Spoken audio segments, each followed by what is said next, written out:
Then first, kailangan natin i-preheat yung kaldero. Okay, then after siya natin ilalagay yung oil. Madami? Madami yung kalan namin. So, ayun na nga, magluluto tayo ng classic adobo. This is how I cook classic adobo, the original taste. This is half chicken, chopped. Okay, lagyan na natin siya sa preheat cauldron, kung tawagin. Medyo sinisip ko lang ako. Ayan. And then let's add this 1 head of garlic. Hindi siya chinap, ni-press lang siya.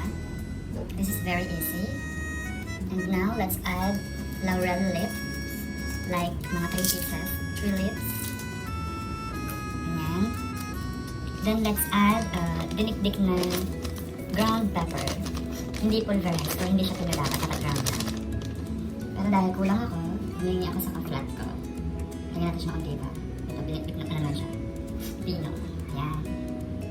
And then, for half chicken, para sa ganitong amount ng chicken, let's add, let's say, half cup of soy sauce. I am using Dato Puti. This video is not sponsored, but ito kasi nakasanayan ko. So, a little pa. Okay.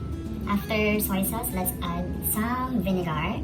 Also Dato Puti and also not sponsored. Ito lang kasi nakasanayan. Also, same amount of soy sauce, half cup of vinegar. That's enough. A little pa. Sabi ng mama ko at saka ng lola ko, mas okay daw na, di bali na daw na maasim, wag lang maging maalat masyado. Yun na. Then, to balance everything, let's add some brown sugar. To balance the taste. Hindi ka na, mga ano lang, half tablespoon. I think that's enough. Okay na yan. And finally, to make the taste or to make the ingredients more intact, we need to add some oil. Konti pa. That's enough. Makapansin nyo, hindi ako naglagay ng water. Kasi mas prefer ko na yung mismong juice ng chicken. Ayun yung magiging water niya. So, kailangan na natin siyang buksan.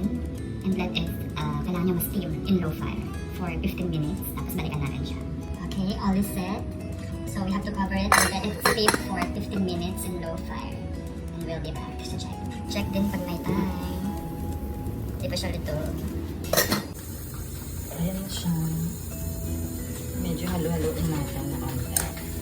Baliktarin natin siya.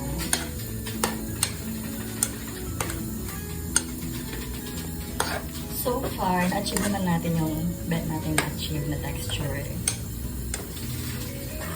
Ayan. Wow. Super lambat ng chicken. Bongga.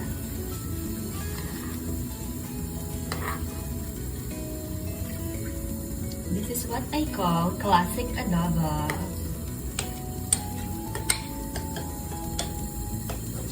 Luto na siya, pero takuluan pa natin ang ampe. So, after 2 minutes, pinatay na natin siya. Okay na siya. Luto na. So, ayun na siya. So, we will serve it in a while. Okay, luto na siya. So finally, I have transferred the dish already into a serving bowl. That's it. This is what I call classic adobo. The original taste. Hindi ko siya nilagyan ng chili para hindi ganun ka-spicy. Para hindi siya spicy. Yan. Pwede na siyang lapangin. This is the classic adobo taste, the original version, without any onions. Because for me, pag may onion, steak yon. Yan. So, let's taste it. Ayan na siya. Very savory. Ayan. Tamang asim, tamang alat, tamang tamis. So, yeah. Ito na yan.